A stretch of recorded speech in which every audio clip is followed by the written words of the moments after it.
Bonjour à tous, aujourd'hui on va parler processeur. Que faut-il acheter comme processeur en janvier 2021 pour jouer convenablement à de bons jeux? Eh bien on va le voir tout de suite ensemble. Mais avant ça, j'ouvre une petite parenthèse, car à la fin de la vidéo, pour ceux que ça intéresse, je ferai un briefing sur la vidéo, sur les miniatures, et je vous dirai tout ce qui s'est passé, si c'est un flop, si j'ai gagné.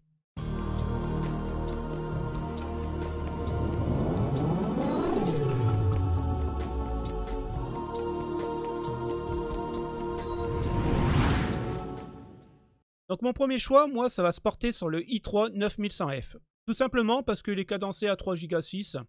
Bon, il n'est pas overclockable, hein, puisqu'il n'y a pas la lettre K, mais il y a le F, donc vous n'avez pas la partie graphique intégrée au processeur, ce qui vous permet de gagner entre 20 et 25 euros par rapport à un 9100 de base. C'est un bon petit processeur, vous allez faire tourner des jeux style Fortnite, Call of Duty, Warzone, des trucs comme ça, bien sûr en baissant un peu la qualité graphique, mais vous allez le faire tourner sans problème. Maintenant, si vous avez, on va dire, un budget un petit peu plus conséquent de 20 euros, 25 euros, on va partir sur le nouveau 10100F. Pareil, c'est un bon petit processeur, hein, c'est l'évolution du 9100. Il n'y a pas grand-chose qui change. Il n'y a toujours pas de partie graphique, donc on gagne quand même 20 euros. Et il est pas mal. Pour le prix, 105 euros, on va dire 110 euros avec les livraisons chez Topaz Share. C'est vraiment correct. Encore une fois, hein, c'est pour les petits jeux, vous ne vous attendez pas à des monstres des puissances, mais là c'est pour, on va dire, un PC de jeu, euh, pas bas de gamme parce que j'aime pas ce mot-là, mais vraiment de base. Après, je pense que le meilleur choix, ça va être le suivant. On va partir là sur un Seeker. Alors lui, il est cadencé à 2,9. Bon, il n'est pas overclockable, mais ça reste un Seeker. Et pour 150 euros, ça vaut vraiment le coup. Et je pense qu'aujourd'hui, pour jouer aux jeux vidéo, l'idéal, c'est un Seeker. Pas moins, pas plus. Tout simplement parce que les jeux vidéo vont être optimisés de plus en plus entre 6 et 8 cœurs. Bon, les 8 cœurs, on est encore loin, mais surtout les 6 cœurs dans un avenir proche. Et je pense qu'un 10400F, vous allez le tenir encore un bon 3 ans avant de le changer, quoi. Donc, bon, moi, je pense que c'est une bonne alternative pour 150 euros. Franchement, vous allez faire tourner tous les jeux, quoi, hein. Ça ne sera pas optimum, bien sûr, mais vous avez un bon produit dans les mains. Maintenant, pour aller chercher un petit peu plus haut, on va passer sur un Ryzen 5 3600. Ouais, 3600, pas le X, pas le XT, surtout pas. Parce que le X, je crois que c'est 100 euros plus cher. Le XT, ça doit être 150 euros plus cher et ça vaut rien, quoi. Prenez un 3600X, vous l'overclockez et vous arrivez à un 3600 XT. Hein. Là, c'est un Seeker. Franchement, c'est, on va dire, c'était le meilleur. Il y a encore un an, je pense que c'était vraiment le top de chez top. Vous pouvez même commencer à streamer avec ça, il n'y a aucun problème, il va tenir le choc. Hein. Maintenant, c'est un processeur que je conseillerais si vous arrivez à l'avoir pour 180 ou 190 euros. Je trouve que 213 euros pour ça, je trouve que c'est un peu cher, franchement. Mais bon, ça reste quand même un excellent processeur et là, vous allez faire tout tourner et ça va être waterproof dans le temps. Maintenant, si je devrais choisir aujourd'hui un Seeker rien que pour le jeu, je partirais sur du Intel. Le 10600 KF, pour moi, c'est le top. Tout simplement parce que déjà, il est overclockable. Il est déjà à un boost de 4,1 GHz, mais on peut l'overclocker si vous avez un très bon refroidissement à 5 Go. Et franchement, les jeux, vous savez très bien que plus il y a de gigahertz, plus ils aiment. Et 5 Go, ça déchire tout, quoi. Là, franchement, là, vous êtes parti pour... je pense que c'est un truc qui va durer 4-5 ans avant que vous arriviez à le mettre à genoux. Donc, moi, ce que je ferais, c'est que je prendrais ce processeur-là, je le mettrai dans la bécane et j'y toucherai pas. Et quand je verrai qu'il commence à être un peu à la ramasse, là, je l'overclockerai à 5 Go avec une bonne carte graphique. Ouais, je pense que ça peut vraiment le faire. Mais on est parti sur un budget de 230 euros. Et je trouve que... Alors, c'est vrai que c'est beaucoup plus cher que le 10 400 F, mais à 150 € bien sûr. Mais ça vaut vraiment le coup parce que c'est quand même un monstre de puissance. Et ouais, c'est ce que je ferai. Je pense que je prendrai vraiment celui-là parce qu'il me tape à l'œil. Bon, malheureusement, moi, il me faut de la puissance brute. Donc c'est pour ça que là, transition, on va partir sur du weaker. Aujourd'hui, avoir un weaker pour jouer, franchement, ça ne sert à rien. Comme je vous l'ai dit, les jeux vont être optimisés de plus en plus vers du 6, voire du weaker. Aujourd'hui, acheter un weaker rien que pour jouer, pour moi, c'est perdre de l'argent. Parce que déjà, ils sont beaucoup plus chers.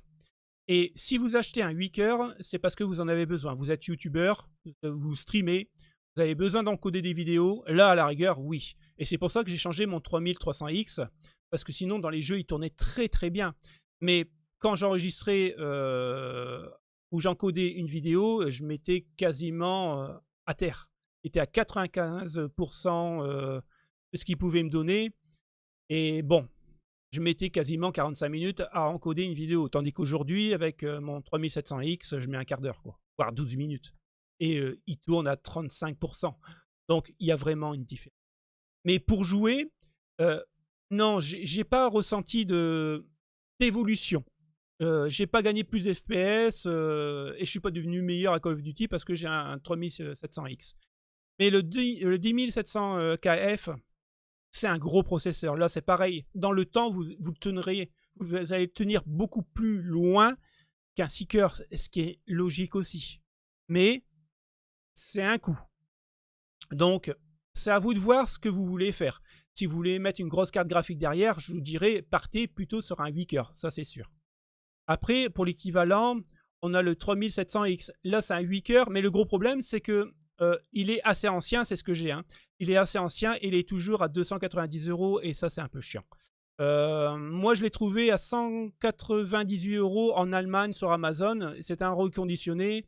Et je me suis dit, bon, je vais tenter. De toute façon, c'est Amazon dans le pire des cas. Je le renvoie, il me rembourse, quoi. Et franchement, il tourne super bien, quoi.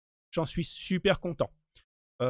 Aujourd'hui, c'est vrai que je voudrais le changer, mais je me dis que, en fait, un weaker, j'arrive pas à le mettre à terre. Donc, est-ce que ça vaut le coup de monter plus haut? Je sais pas. Après, c'est juste psychologique, je pense. Hein. Après, là, on passe sur du 12 cœurs. Là, c'est vraiment de l'overkill. Si vous prenez ce genre de processeur, c'est que vous êtes un professionnel. Vous faites de la 3D, du montage vidéo professionnel. Là, je comprendrai parce que c'est un 12 cœurs, 24 threads. Bon, ça débite derrière, mais si vous jouez aux jeux vidéo, c'est que vous êtes vraiment un gros passionné et puis que vous voulez le top du top. Mais vous n'aurez pas plus de performance. Et si vous en avez, vous allez gagner quoi? Allez, je vais être vraiment large. Hein. Si vous gagnez 10 FPS, énorme. Mais pour 500 boules, est-ce que ça vaut vraiment le coup? Non, je pense pas. Donc, moi, je partirai aujourd'hui sur le 10600 KF, mais je ne l'achèterai pas de suite. Parce que les nouveaux processeurs Intel de 11e génération vont sortir dans 2 mois, voire 2 mois et demi. Bon, avec ce qui se passe, avec la crise, tout ça, je pense que ça sera un petit peu plus loin. Mais j'attendrai un peu quand même. Franchement, parce que je pense qu'Intel avait du retard sur AMD. Et je pense que là, les choses vont bouger. Et j'espère que les prix vont vraiment baisser par rapport aux anciennes générations. Et ça serait vraiment cool pour notre portefeuille. Parce que ce que je vous ai présenté là, c'est vraiment de très bons processeurs. Alors, comme je vous l'avais promis il y a 2 semaines, on se retrouve pour faire un point sur le nombre de vues sur le tuto miniature 2021 qu'on avait fait ensemble. Et est-ce que j'arrivais à 1000 vues? En fait, non.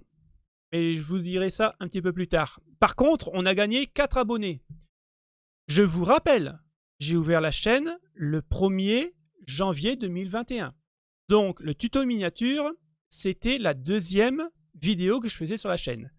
Donc, on a gagné 4 abonnés. Un grand merci à vous. Franchement, ça me fait chaud au cœur. Et j'ai des très bons commentaires. Donc, je vais continuer dans ce sens-là. Et maintenant, on va aller voir l'analytique de la miniature. Alors, le tuto. On a eu 72 vues en 2 semaines. Et franchement, j'en suis super content. Moi, je m'étais dit que j'allais tourner entre 25 et 30 maximum. Tout simplement parce qu'on sait très bien que l'algorithme YouTube, si vous n'êtes pas une grosse chaîne, que vous n'avez pas une grosse rétention d'audience avec beaucoup de vues, on ne va pas vous mettre en avant. Vous pouvez utiliser TubeBuddy, tout ce que vous voulez pour mettre de mots-clés. Ça, c'était bon il y a 5-6 ans. Maintenant, ça ne marche plus. Ça, il faut bien se mettre dans la tête que les mots-clés, c'est juste pour corriger les fautes. Donc, pour une petite chaîne qui débute avec très peu d'abonnés, c'est normal que l'algorithme ne nous propose pas en première ligne. Mais ça, c'est le temps qui va jouer en notre faveur. Maintenant, 72 vues, c'est génial. J'en suis super content. J'ai des très bons commentaires. Et on a quand même une durée du visionnage sur les 72 vues de 9h30. C'est énorme. Les gens ont regardé ma deuxième vidéo 9h30. C'est le top, franchement. J'ai une rétention d'audience de 61,3%. Je peux rien demander de plus, quoi. Vous savez qu'une vidéo qui fait déjà 30% de rétention d'audience, c'est génial. Franchement, c'est génial. Moi, si j'arrive à avoir 30% sur chaque mes vidéos, je suis super ravi. Alors, il est vrai que ce soit sur Melius TV, donc ma première chaîne gaming, ou cette chaîne PC et console, mes taux d'audience, généralement mes rétentions d'audience tournent toujours entre 40 voire 50. Là, 61,3, franchement, c'est un bon pic. C'est-à-dire que les gens ont regardé 7 minutes 46 de la vidéo sur 12 minutes. C'est absolument génial. En couverture, ce qui est pas mal, c'est que comme j'ai eu un petit peu de rétention d'audience et 72 vues, l'algorithme YouTube m'a proposé 122 fois à des gens qui regardaient à peu près le même contenu.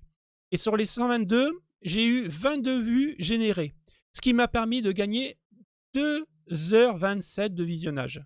C'est énorme. Franchement, pour une petite vidéo, pour la deuxième vidéo de la chaîne, c'est énorme.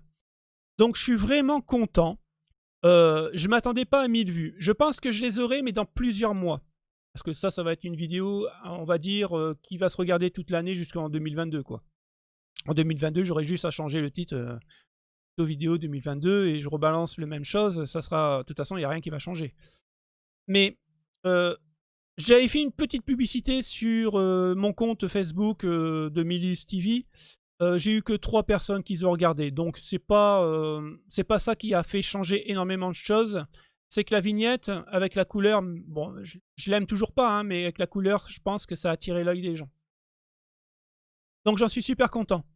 Maintenant, pour être franc, je pense pas avoir énormément de vues tout de suite. Je m'explique. Moi, voilà. J'ai commencé mes 2 chaînes. Je pense que pour vraiment avoir un contenu sérieux et surtout un nombre d'abonnés qui est vraiment bien, beaucoup de vues, je me donne 2 ans, 24 mois. Pourquoi? Parce que, encore une fois, l'algorithme YouTube va vous proposer du moment où vous avez de la rétention d'audience, des abonnés et des vues. Donc, je pense que, ouais, en se donnant un laps de temps de 24 mois, à partir de là, on peut faire le point. Déjà, au bout d'un an, vous voyez un peu, mais moi, je me donne 24 mois. Après, voilà, je ne veux pas devenir professionnel de YouTube. Moi, je le fais par passion. J'ai déjà un métier qui me convient très très bien et que je ne suis pas prêt de quitter. Et même si un jour mes chaînes sont monétisées, je ne pense pas que je quitterai mon métier. Donc, voilà, je me donne 24 mois. Et dans les 24 mois, je ferai un point. Et là, je me dirai, est-ce que ça vaut vraiment le coup que je continue ou j'arrête? Mais ouais, je pense que je vais continuer parce qu'encore une fois, moi, je le fais par passion. J'essaye de transmettre des choses aux gens et j'espère que les gens vont me transmettre aussi des choses parce que j'ai pas la science infuse. Donc, voilà. Je vous avais dit que je cacherais rien. Bah voilà, je vous cache rien, j'ai pas menti. J'espère que ça va vous donner du cœur à l'ouvrage et que vous ne soyez pas dépité quand vous voyez que vous avez 13 ou 10 vues sur votre vidéo et que vous avez mis tout votre cœur pour la faire. Donc soyez patient. Je pense qu'avec le temps, tout le monde peut y arriver. Et si vous voulez créer votre chaîne YouTube en 2021, bah foncez quoi. Et soyez patient. Voilà, c'est mon seul conseil que je peux vous donner. Et je vous dis à la prochaine les potes. Salut, ciao ciao.